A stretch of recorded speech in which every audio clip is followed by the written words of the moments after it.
Fala, brasileiro! Deixa eu te fazer uma pergunta bem direta. Tu diversificou tua carteira de forma global, colocou dinheiro em dólar, achou que estava protegido, mas e se essa lógica se inverter? Hã? O dólar é a moeda mais usada do mundo, é a reserva de valor padrão, é o porto seguro de gerações de investidores. Mas o dólar também é controlado por um único país, e esse país ele pode e já usou essa moeda como arma, tá? Hoje a gente vai falar sobre isso. Não sobre o colapso do dólar, isso não está acontecendo, mas sobre algo mais sutil e importante. O que sustenta a hegemonia do dólar e o que está mudando nesse sistema. E o que um investidor inteligente faz com essa informação. O dólar nem sempre foi a moeda do mundo, tá? Antes dele era a libra esterlina. Antes da libra, o florim holandês. A moeda hegemônica sempre refletiu o poder do seu emissor, tá? A virada aconteceu em 1944, em Bretton Woods. Com a Segunda Guerra ainda em curso, representantes de 44 nações redesenharam o sistema financeiro global. E a lógica era clara: os Estados Unidos saíram do conflito com a maior economia intacta, o maior estoque de ouro do mundo e o único poder industrial não destruído pela guerra. Tá? Qual que foi o acordo? Todas as moedas seriam atreladas ao dólar e o dólar seria conversível em ouro. Os Estados Unidos se tornaram, então, essencialmente o Banco Central do mundo. Tá? Por quase 3 décadas, o sistema funcionou, o comércio expandiu, o mundo reconstruiu e o dólar circulou como uma moeda de referência global. Mas o sistema, pessoal, ele carregava uma contradição bem estrutural, tá?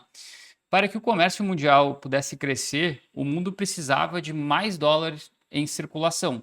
E para emitir mais dólares, os Estados Unidos precisariam ter mais ouro como lastro. Só que o ouro é finito e a economia global não é.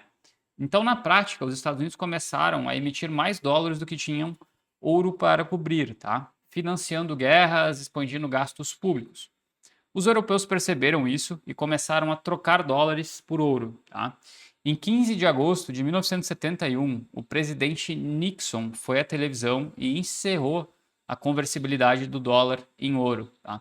De uma hora para outra, o dólar virou papel, sem lastro físico, sustentado, né, apenas pela confiança do emissor. O problema era: confiança é volátil e o dólar desvalorizou, a inflação disparou. Né? Os Estados Unidos então precisavam de uma nova razão para o mundo continuar usando o dólar e encontraram no petróleo. A partir do início dos anos 70, o petróleo, o recurso mais estratégico do planeta, ele passou a ser precificado e negociado em dólares. Né? Não houve um tratado solene assinando numa cerimônia oficial, foi algo mais pragmático, tá?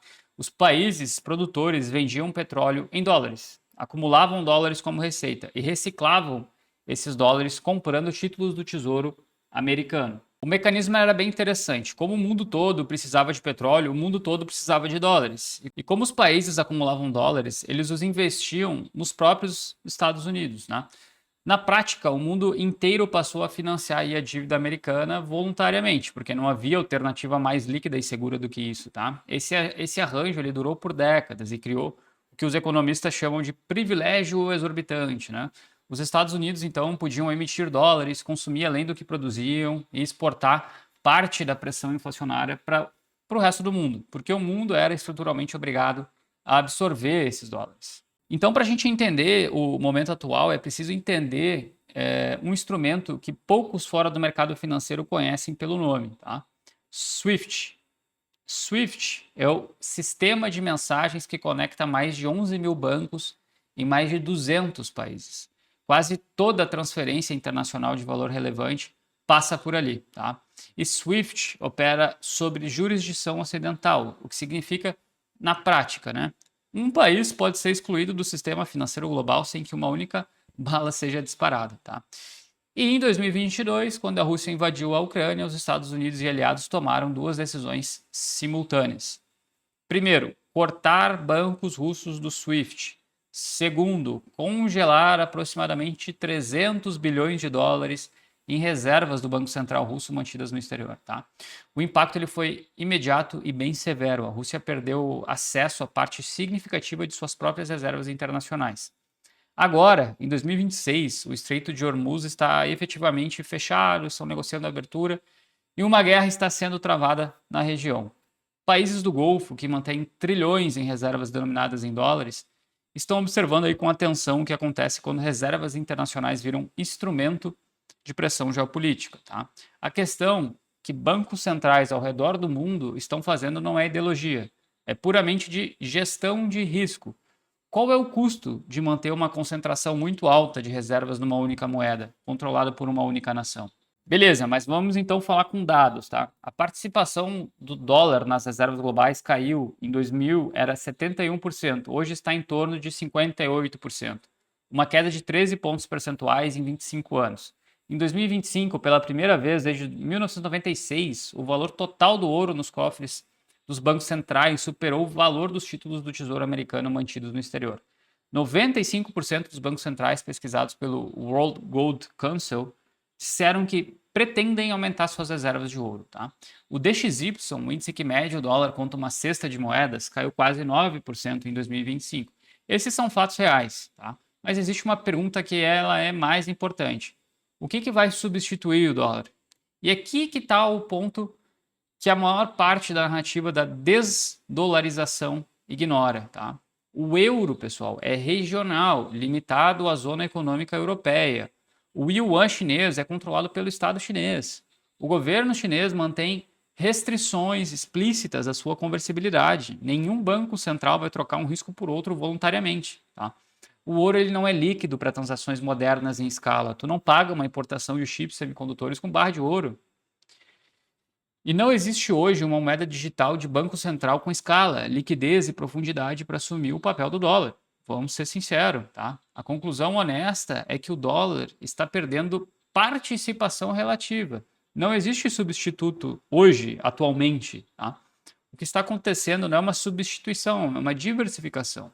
Países estão reduzindo aí a dependência exclusiva do dólar sem abandoná-lo.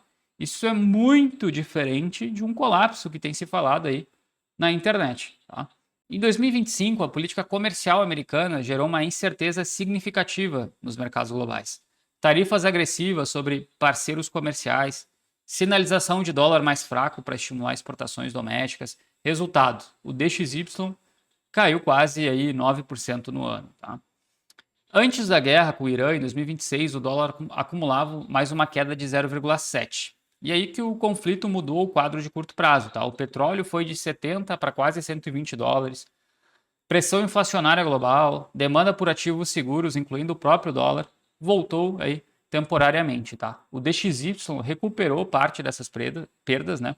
Isso ilustra um ponto que é bem importante. Em momentos de crise aguda e global, o dólar ainda funciona como porto seguro. As pessoas ainda correm para comprar dólar, tá? Não porque o sistema monetário americano seja perfeito, mas porque os alternativos são menos eficientes em momentos de estresse. O que o cenário de 2026 mostra é uma tensão estrutural.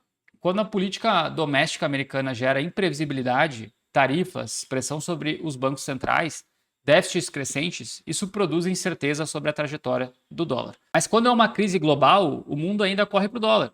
Essas duas forças elas coexistem e é exatamente por isso que o quadro é mais complexo do que as narrativas de colapso ou de mudanças drásticas que são sugeridas, tá? Entendido o contexto, então, pessoal, o que isso significa para o teu portfólio? Eu vou ser direto aqui, tá? O primeiro erro é sair do dólar por reação.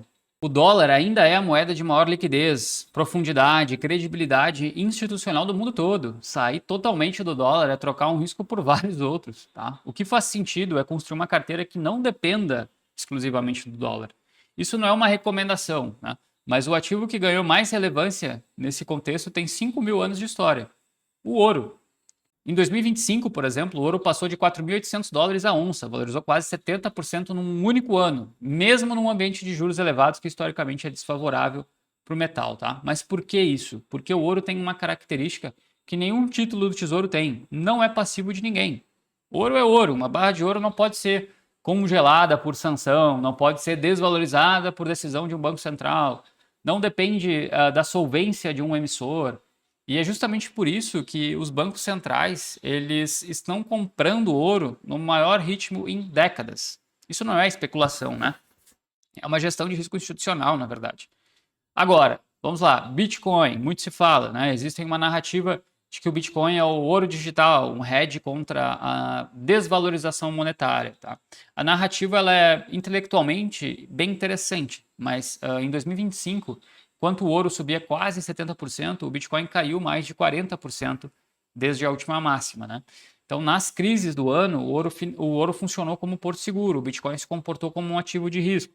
Isso não invalida o Bitcoin como ativo, obviamente, mas nesse vídeo ele não é o protagonista, pelo menos, tá? Teremos um vídeo aí dedicado para falar de Bitcoin no canal.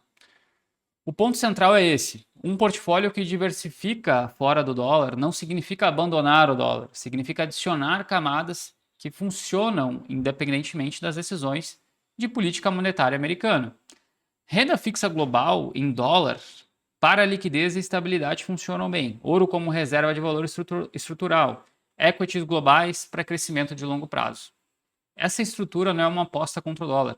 Ela é uma carteira que funciona com ou sem a dominância absoluta do dólar. Bom, vamos lá então concluir o que a gente viu hoje, tá? O dólar ele se tornou hegemônico por razões concretas.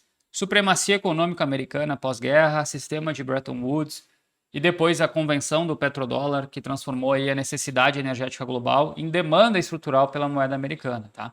Esse sistema deu aos Estados Unidos um privilégio único e esse privilégio ele ainda existe. O que está mudando não é a existência do dólar como referência global, é a intenção de não dependência exclusiva dele, tá? Porém, o movimento que vemos no curto prazo está mais para uma desvalorização cíclica, tá? O dólar não vai desaparecer. Historicamente, ele perdeu força em vários momentos desde 71, desde 1971, e continua sendo a moeda de reserva global. O fim dessa posição do dólar é um cenário possível, tá? Mas em décadas, não em ciclos. E a pergunta que fica para ti é: o teu portfólio está adequado a essa realidade?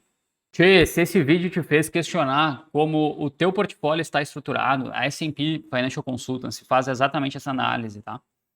Avaliamos a tua exposição cambial, a distribuição de ativos entre moedas e geografias, e a gente vai construir uma estrutura patrimonial que funciona em múltiplos cenários, sem depender de previsões que ninguém consegue fazer com certeza, tá?